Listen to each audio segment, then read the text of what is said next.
Hello, anak din ng LB ug ako din gisugo nga mag voice over ambot nganong nga iya man ang taning vlog. So kita magmangga dia. Congrats na mo yung mata. Gahimo din ni siya mango shake aw fast hands kay kamot. So mo na ko mama, kamo na siya gahagpat og mangga. Pero i-zoom sa nato sa mangga gamay bingas tang iluha mo ra jud di aslom. Pero mas aslom jud ka. Lah. So makita ninyo kamulo na siya gapanit siyang mangga pero ayun na niyo ba siya kumama kay gapulara na yang kuko pero nanghugas na siya kayo. Awa na lang na yang mangga nga naka-cubes bisag mapinor gyapon sa blender. So karon ato nang i-prepare atong mga gamit o mga ingredients para sa paghimo og mango shake. Una, kailangan tag-blender pang mix sa atong ingredients. Sunod kay ice para bugnaw ang atong shake.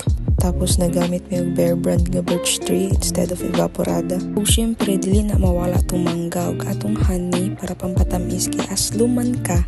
Lah, nanasad niya atong mangga oy nga nakasilupin bisag abrihan ra japon do iyabo.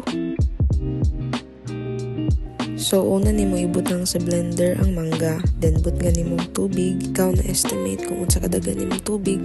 Dako naman ka kabalo na kana.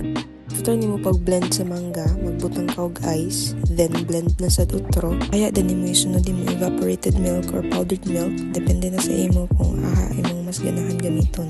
And lastly, don't forget to add your pampatamis and blend it again like how my mom does it. Char, emek ako mama, bidyoan na ako siya mag-blend. Ayay. Awaw. Thumbs up, be? Uy, pikas kamot, be? Ay. Anyway, mo na niya ang final product sa kumama. O katingala mo nga, mango shake siya pero kape ang logo, ayaw na mo pagbuot. Tao oy, honestly, ganahan mi kay tamis siya and aslom at the same time. Sakto ra jud sa mong panlasa. And that's it for today's video. Bye-bye!